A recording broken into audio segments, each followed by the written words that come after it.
Hello all, Rick here. So I did several Orion Index videos already, and in the nearly 20 years since the Orions featured in Enterprise, we've had a ton of new lore added, and the first extended look into their culture from Star Trek Lower Decks, so it's about time I amended and expanded the information on them.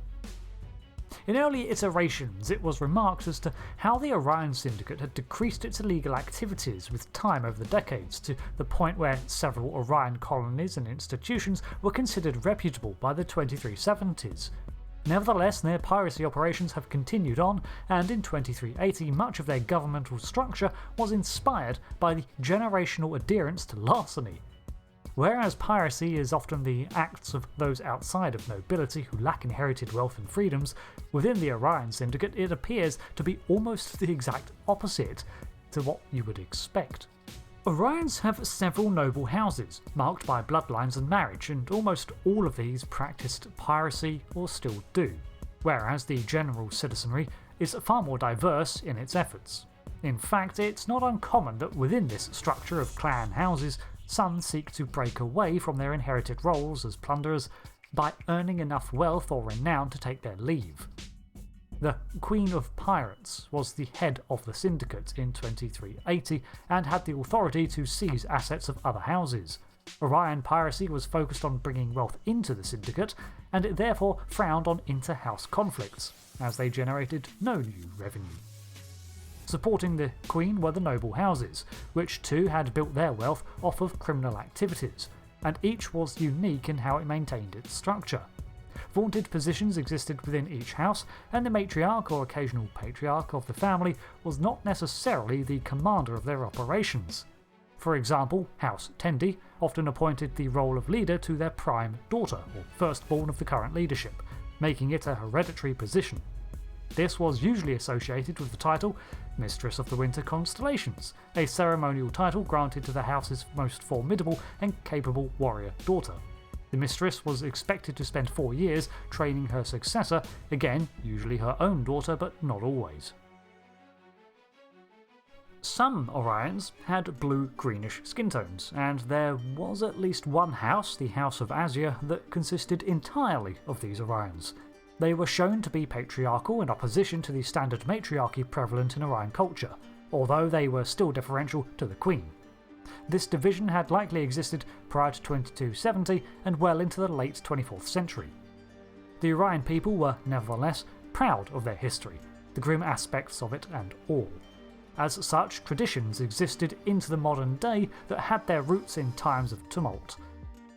For example, a high-profile wedding between houses was often accompanied by a ceremonial abduction of the bride or groom and a following ransom, to harken back to the times where this was a legitimate concern.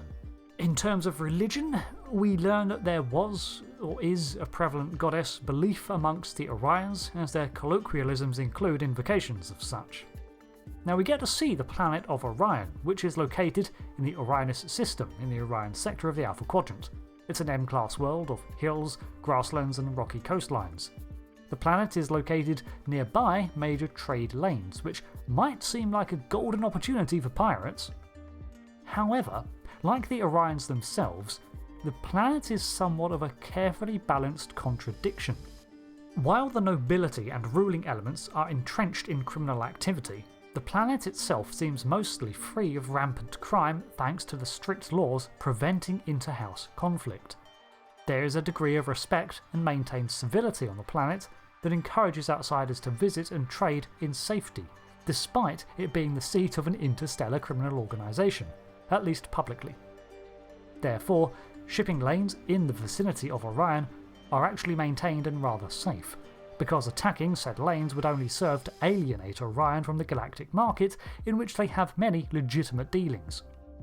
To use a YouTube-safe metaphor, they don't make a mess in their own backyard. Despite this, it has meant that historically the United Federation of Planets has seldom set foot here, as doing so might seem to condone the Syndicate's actions. Equally, the Orion Syndicate does not like the notion of Starfleet sniffing around their homeworld. Orion architecture is rather focused on form over function, with excessive decoration, usually in gold leaf, to provide a display of wealth from a society that still values material possession. White stone and pastel browns and water features are commonplace, with domes, spires and ornate walls on prominent display. At least this is how estates and the respectable parts of Orion appear. Outside of the homeworld, Orion architecture is far more functional and built for purpose. Darker metals, grated flooring and narrower spaces are combined with makeshift marketplaces and stalls, giving it a more ramshackle feel but equally lively.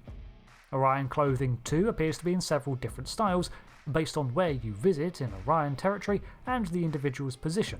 For example, House Tendi, frequently seen, dresses primarily in black and white neat clothing with additions of gold trim. Their House Guard adorns armour that is similarly themed, while the pirates that operate elsewhere don anything functional. In other notable locations, Orion appears just as diverse as elsewhere, with a focus on fashionable attire. Outside of nobility, and often in the criminal circles, Orion dress is far more piecemeal and bodged together, with a focus on emphasising the physical aspects of the wearer. The addition of metal plates to the skin and rough aspect is there to evoke menace, but this style has been decreasing with the years as the Orion Syndicate adopts more non-Orion operatives. In their past, Orions made use of solar sail ships, much as the Bajorans had, and to this day, some were still utilised for sports or races. Over the centuries, trade, piracy and innovation has kept Orion fleets on par with Starfleet, if smaller in scale. Now, one of the biggest additions is that not every Orion female can produce the potent pheromone levels that cause suggestibility and the compromised decision making. Those who could often used this advantage to secure positions of influence, as seen in Enterprise and Lower Decks. These pheromones had diverse effects, with most females of a species suffering headaches or other symptoms, while other species could be further disrupted by them, such as denobulans. In addition to this, not every Orion who could generate them made use of them for influence.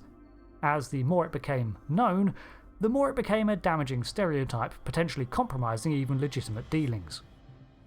The overall additions to the 24th century Orion lore centre around the fact that not all Orions are pirates, and that the actions of the early 22nd and 23rd century forebears have left lasting stereotypes on the species. However, while many seek to renounce these perceptions, it's also true that the Orion Syndicate continues to ply its unlawful trades, with their entire nobility and ruling sections heavily and openly involved. This creates the impression that the closer you are to the elite among the Orion castes, the houses and such, ironically the more tied to criminal behaviour you are. The Orions themselves have become a far-flung species, and understandably not all desire to remain a part of this society and the reputation it brings, so you end up with many heading out to do their own thing. Some join Starfleet, some join the Orion Free Trade Network, and some seemingly establish prestigious universities or legitimate resort colonies. Those who remain entrenched within the political structure of the Orion Syndicate seem to juggle criminal endeavours with rampant piracy that has ties to long-standing traditions. So that covers the additions to the Orion lore that we have received in the last decade or so, and it's quite a lot. Personally, I'm enjoying this new content, but do find it hard to understand how the Orion Syndicate can be both so open about its activities, even appointing a Queen of Pirates as head of state, yet maintain its reputation as a fair and safe trade partner. Most of what they do has descended into tradition, yet we see that they do still practice rampant theft, but at least they seem to have abolished slavery in the past 100 years. It's this interesting flip on the paradigm that we see in real life. For example, those who engaged in the golden age of piracy historically tended to be those who were lacking wealth and were forced into the fringes of the Empire. Whereas in Orion society, it's the nobility that is so bound up in inherited tradition that they are expected to operate as criminal organisations, and the further removed from the nobility you are, the more freedoms you have to go do your own thing. I would say that they continue to develop into an outstanding society, but we also see that by the 32nd century the Syndicate has converted into the Emerald Chain and backslid practically all the way to its 22nd century exploitative acts. But that is a distant society removed enough to be its own topic. So until the next video, thanks for watching. I've been Rick and I'll see you later, thanks again, and goodbye.